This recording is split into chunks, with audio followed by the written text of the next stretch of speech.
the old fuse in here, and it was blown, and I can't get that size anymore. So, and that's the main fuse that goes to the starter solenoid, and obviously back to the key. So there's no signal. So I've got these 30 amp fuse holders, which I'll just blend into here. I might as well do both sides while I'm at it, to drop a 20 amp fuse in there. So I'll cut these out. I'm soldering the new joints. So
let's see if that's going to turn.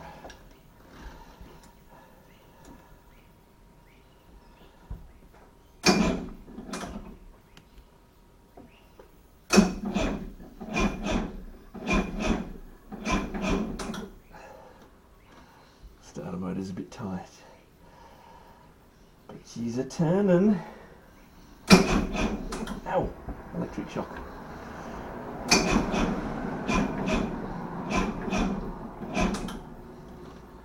Yes.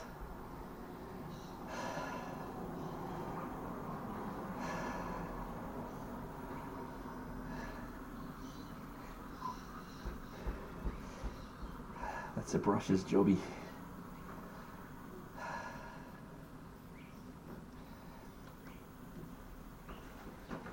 It's a win. I've changed the ignition switches out on both of these, and I had some problems with the wiring because the old ignition switches are numerated differently than the new ignition switches on the rear. So I kind of had to chase the wiring back to figure out what those changes were. But anyway, I have the port side engine turning very quickly, and I have the starboard side engine turning a little slowly. But hey, it's turning, so both engines are turning. Just this is lazy, so it could be a bad earth. Worst case scenario is a new starter, but it's turning, so it'd be worth pulling apart and have a look at the brushes. We'll give it a clean out, check the fittings, make sure everything's nice and clean.